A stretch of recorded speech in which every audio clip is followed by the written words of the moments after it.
Hello students, welcome to Navankur Digi Lessons. Today we are going to study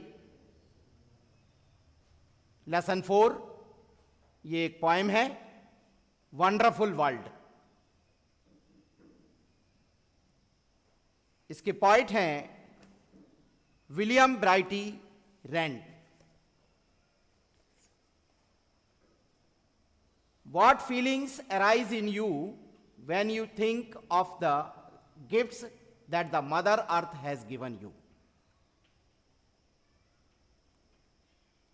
आपके मन में क्या भावनाएं उत्पन्न होती हैं जब आप ये सोचते हैं कि इस पृथ्वी ने तोहफे के रूप में आपको विभिन्न चीजें प्रदान की हैं, विभिन्न वस्तुएं प्रदान की हैं.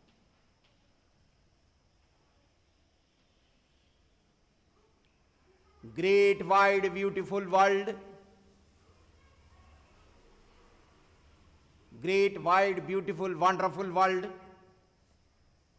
महान, विशाल, सुंदर, विलक्षण दुनिया. With the wonderful water round you curled. और अपने चारों ओर तरंगित, विस्मयकारी पानी. वाटर मान पानी, कर्ल्ड माने घिरा हुआ, चारों ओर घिरा हुआ. हमारे पृथ्वी के 3 ओर घिरा हुआ पानी है, तो बड़ा विस्मयकारी महसूस होता है. And the wonderful grass upon your breast, world you are a beautifully dressed. और ये पृथ्वी अपने सीने पर, ऐसा प्रतीत होता है कि मानो पृथ्वी के सीने पर घास फूस उगी हुई है और अभूतपूर्व लगती है. World you are beautifully dressed माने जैसे कोई वस्त्र धारण किए हुए, हरे भरे वस्त्र धारण किए हुए.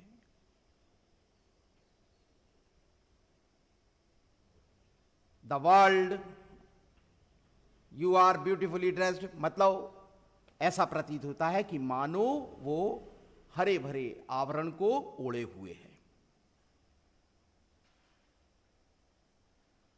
The wonderful air is over me and the wonderful wind is shaking the tree. ऐसा प्रतीत होता है कि मेरे ऊपर, पृथ्वी कहती है, मेरे ऊपर ये विस्मयकारी वायु माने हवा बहती है. And the wonderful wind is shaking the tree. और उस हवा के झोंके से वृक्ष हिलते हैं, हवा के झोंके से वृक्ष झकोरे लेते हैं. It walks on the water and whirls the mill. यह पानी पर चलता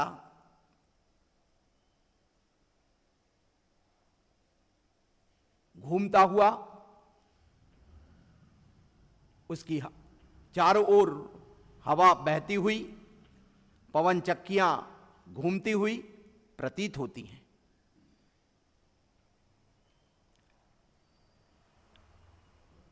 and whirls the mill, whirls माने चक्रवात की तरह घूमना और मिल्स माने पवन चक्कियां. It walks on the water and whirls the mill.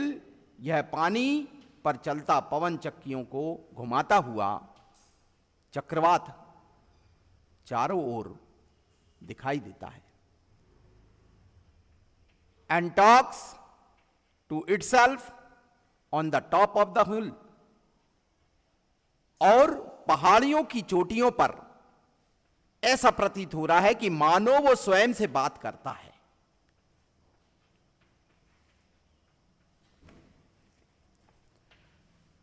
You friendly earth, how far do you go.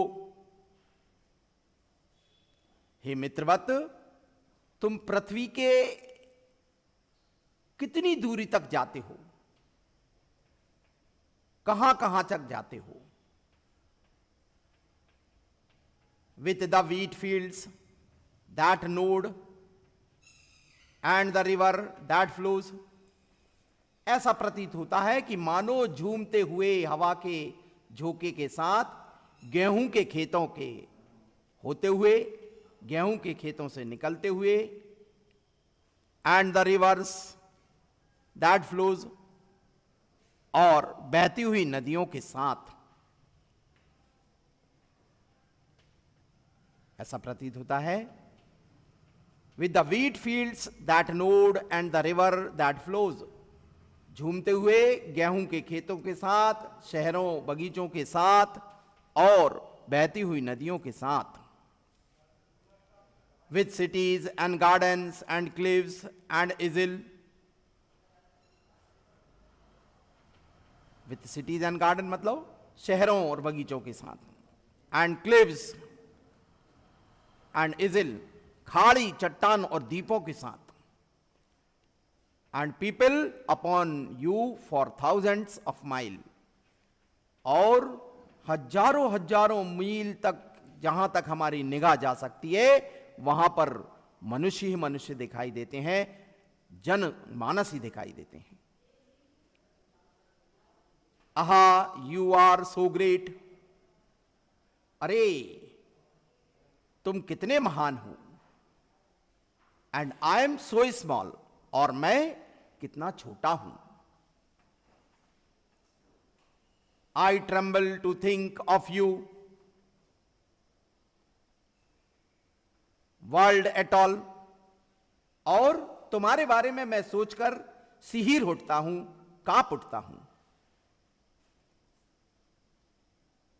And yet when I said my prayer today, किंतु आज जब मैं अपनी प्रार्थना कर रहा था, a whisper inside me seemed to say, एक हल्की सी आवाज मेरे अंतरात्मा से, अंदर की आत्मा से मुझे सुनाई दी। You are more than the earth though you are such a dot,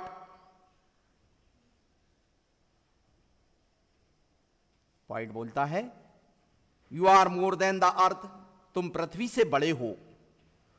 दो you are such a dot, किंतु एक बिंदु के समान।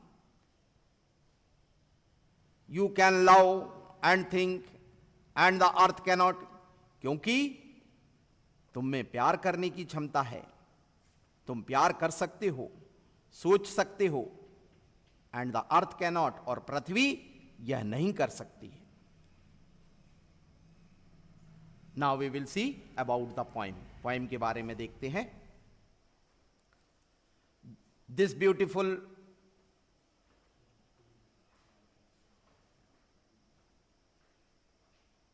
beautiful poem describing the world and a man's position in it, ये बहुत ही सुंदर कविता हमको यह अभिव्यक्त करती है, या इस कविता से यह अभिव्यक्ति होती है कि मनुष्य की क्या स्थिति है। Is a pleasure to read, और इसको पढ़कर बड़ा आनंद उत्पन्न होता है, आनंद आता है। The world is Indeed beautiful covered with oceans and greenery, वास्तव में यह दुनिया समुद्रों, सागरों से और हरियाली से आच्छादित है। चारों ओर हरा भरा दिखाई देता है, और पृथ्वी के तीन ओर हमको विशाल काय सागर दिखाई देते हैं। The air is everywhere, on land, on the sea and on the top of the hill, और हवा सब जगह है, चारों ओर है, भूमि पर, ऑन लैंड माने पृथ्वी पर, भूमि पर, ऑन द सी और समुद्रों में, सागरों में, and on the top of the hill, और ऊंचे ऊंचे पहाड़ पर्वतों पर। The earth, nature, the human civilisation, और ये महान पृथ्वी प्राकृतिक रूप से मानवीय सभ्यता को लिए धारित करते हुए स्थापित है, which has made its mark on the natural landscape, और जिसका पूरा पृथ्वी का भूदृश्य एक प्राकृतिक नेचुरल रिमार्क लिए चिन्हित होकर हमारे समक्ष है। The poet finds himself very small when he compare himself to the great earth, और जब कवि पोइट अपने आप की तुलना इस पृथ्वी से करता है तो वो कहता है कि मैं तो इस पृथ्वी के आगे तुच्छ हूं, बहुत छोटा हूं।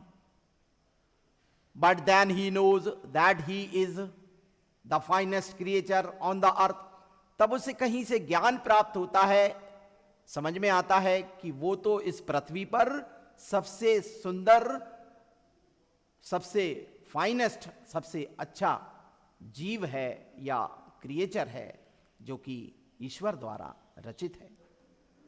The only one who can love, the only one who can love and who can think, केवल मनुष्य ही एक ऐसा प्राणी है जो स्नेह कर सकता है, प्रेम कर सकता है, सोच सकता है, समझ सकता है। ये सारी क्षमताएं मनुष्य में होती हैं।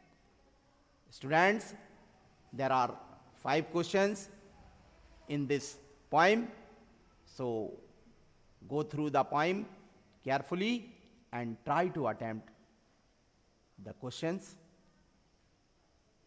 Okay, thank you students.